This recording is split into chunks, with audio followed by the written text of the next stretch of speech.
One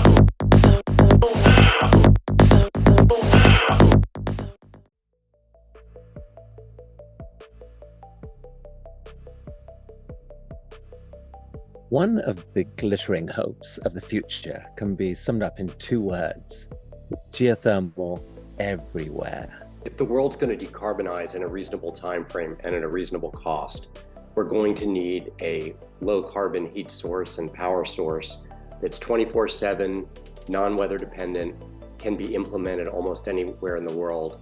It is a constant and very efficient source of renewable energy. There are only a few candidates for that role: nuclear fission and fusion, perhaps carbon capture and storage on natural gas, and super hot rock geothermal.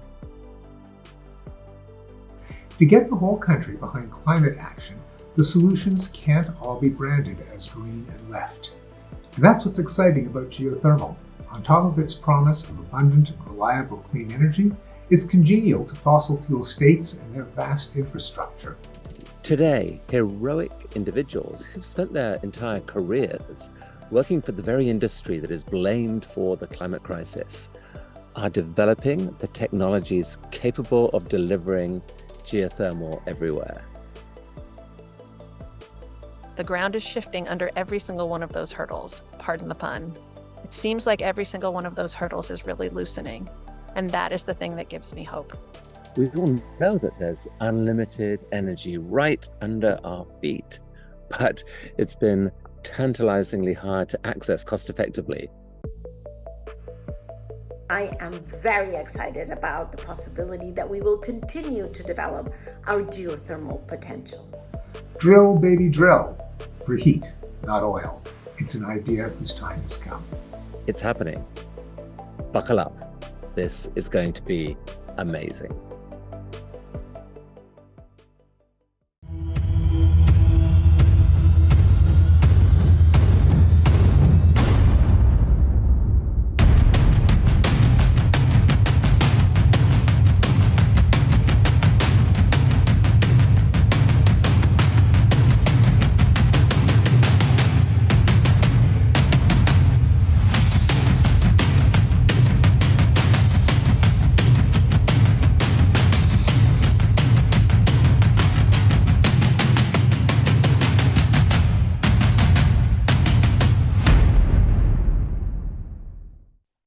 Oh, good morning. And Taylor, thank you for the introduction. You've delivered it just the way I asked you to. Again, my name is Barry Smitherman, and welcome to the last day of Pivot 2023.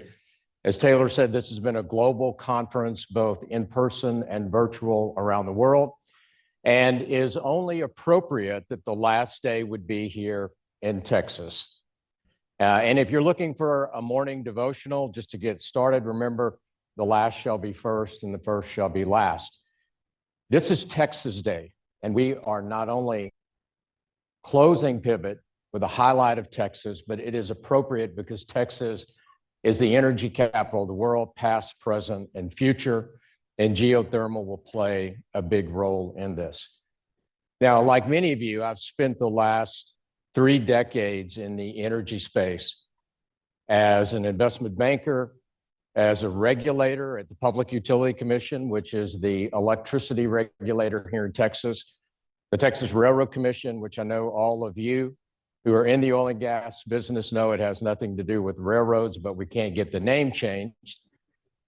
As an investor, I've been invested in upstream, midstream utilities, as a board member, first at NRG, the big power producer here in Texas, now at CenterPoint Energy, the electric and gas delivery company here in Houston. And finally, I teach Texas energy law at the University of Texas School of Law. Now, with all of that, you'd wonder, how long have I been focused on geothermal? Well, in some ways, I'm really late to the game. Because if you'll remember, the first time the federal government began to focus on geothermal energy was in the mid-70s. It was back in the OPEC 1 and 2 energy crisis. And I can tell you as well that the last time that the Texas Railroad Commission permitted a geothermal well, until recently, was in the mid-70s. So yes, it got started some time ago, but it has been dormant for quite some time. Now, if you think about the current focus on geothermal, as well as what's happening from Washington with the Inflation Reduction Act and the benefits that are embedded in that for geothermal energy, well, I'm actually early to the game because I got started in the geothermal space about 2 years ago. The Mitchell Foundation, named for, of course, George and Cynthia Mitchell, and God rest his soul, one of the great pioneers of our industry. I think it's interesting today, the Nobel Peace Prize was named, the winner was named. Really, one of these days, we're going to give it to George Mitchell for his incredible work in unlocking the mysteries and the science of fracking and horizontal drilling.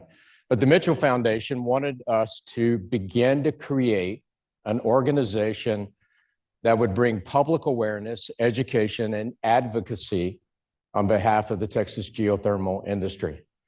Now, the timing of this was really prescient because it was coming on the heels of Winter Storm Uri. If you remember, in February 2021, we were hit by Winter Storm Uri.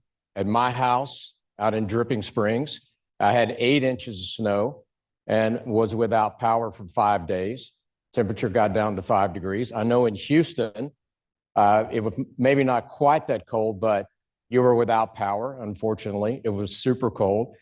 And as a result of that, our lawmakers in Austin began to focus really for the first time on how we make electricity in Texas.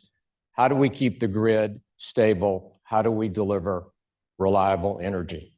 And that was the first crack at it in that session of 21. About the same time, the University of Texas, along with A&M, Tech, U of H, I don't want to leave any university out, was embarking on a really groundbreaking study of the geothermal resource here in Texas.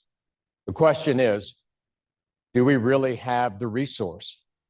And as we saw in this study, we actually do have the resource, and it's quite incredible, as should be appropriate here in Texas, where we have tremendous oil and gas resources, both in the Eagle Ford, the Permian Basin, the most prolific oil field in North America now, the Granite Wash, the Barnett, all of the oil and gas plays that we know so much about. We actually also have coal here in Texas. We've been mining coal for a long time. And we know we have wind and solar because those have made great advancements on our grid. But did we have the geothermal resource? Well, as you can see, we do. We actually have a lot of hot rock, and it generally runs from the Rio Grande between San Antonio and Corpus up around Houston to the east side of Dallas. The beauty of this is that it's close to the load centers, so it's close to where people live. That makes delivering it, if we can get it to the surface and turn it into steam, a very important consideration. So all of these issues came together in the fall of 2021. How do we address the problem that we encountered during Winter Storm Uri to have dispatchable firm electricity? How do we keep the grid sustainable? And how do we do all of this in a market design that we have here in Texas? So as we begin to think about this, geothermal began to look like that unicorn that allows us, to mix my metaphors, to thread the needle between renewable, low income, firm, and dispatchable resources. Along with a couple of other colleagues, we created the Texas Geothermal Energy Alliance. We now have about 24 companies as members of our organization, including Halliburton, and a number of the upstream oil and gas companies, the service companies, utilities like CenterPoint, power generators like Vistra, and a host of small startup geothermal companies. And when we got to the 2023 legislative session, we were ready to tell the story of Texas geothermal energy. We had a very modest legislative agenda, which I'll talk about a little bit more later in the day. But it was first and foremost to educate the 181 legislators in Austin about geothermal energy. The abundance of the resource, its ability to be dispatchable and firm. And to bring that awareness to stakeholders throughout the Texas political and educational system. So we had three things to accomplish. One, we need to clarify who owns the heat. Sounds like a simple question. Actually, it was not a simple question. It was an unresolved question here in Texas. And after a great amount of research and visiting with all of our members, talking to stakeholders, looking at the law, it seemed clear that the surface owner owns the heat. But we had to make sure we put that into statute, so we had a bill that says surface owner owns the heat. Two, where does the jurisdiction lie regulatory-wise for geothermal energy? Well, part of it was at the Railroad Commission, and part of it was at TCEQ, and part of it may have been over at the PUC and at ERCOT. And we know that regulatory burdens are a big impediment to the development of geothermal energy. For example, we were talking to one of our members who was working on a project in California. And this is where they described to me the years that it took to get a permit to drill. And then once they got that permit, the years it took to get a permit to actually develop the above surface infrastructure. And I said, well, I've got bad news for you. It's going to take you about 3 weeks to get a permit at the Railroad Commission. We try to get it down to days, but 3 weeks is, kind of the best we can do at the moment. And then in terms of the above surface infrastructure, I don't think you need a permit from anyone in the state for that. That's the kind of regulatory light touch that we have in Texas that makes this the right place to have geothermal energy. So working with the Railroad Commission, we consolidated all the jurisdiction for geothermal energy at the Railroad Commission. And then last, we have a problem in Texas, and it's been there since my time on the Railroad Commission, as to what to do with orphaned and abandoned wells. Generally, there's about 8,000 of them. We try to plug as many as we can, but just as quickly as you plug them, you get new ones that come on to the board. So our last legislative initiative was to allow a geothermal operator to adopt an orphaned or abandoned oil well. Great piece of legislation, great public policy. In fact, one of our members has used an abandoned oil well as a test well to determine what the geothermal resource looks like. We accomplished all of that through the entire legislative process. Now, this may sound crazy when you think about the divisions in Washington right now, but we received over 500 yes votes, committee on the floor, final passage, and 1 no vote the entire legislative session for geothermal energy. I'm still trying to figure out who the no was, because I got to go talk to that person.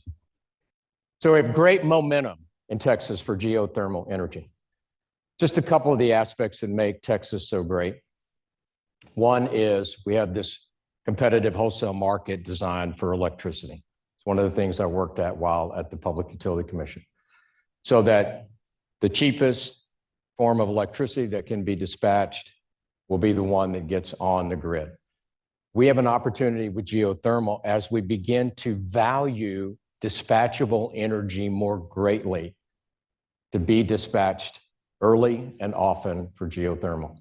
We also have all these incredible companies here in Texas, many of which have moved here recently, who want to purchase zero carbon energy, but they also want it to be 24/7. They want it to be reliable, and they're struggling with that today. And lastly, while Texas is immune to some of the issues that we see, some of the polarization in Washington, it has gotten a little bit tribal when it comes to renewable in one tribe and fossil in the other. But the beauty of geothermal is we bridge that divide. Yes, we're renewable. Yes, we're low carbon, but we're dispatchable, and we use all the skill set and the resources and over 100 years worth of knowledge in the oil and gas industry to deliver geothermal energy. So I bring it back to where I started at the beginning. Welcome to the last day of Pivot 2023, the Texas Day, and I hope you enjoy yourself. We have a bunch of great panels and great speakers, so thank you for being here.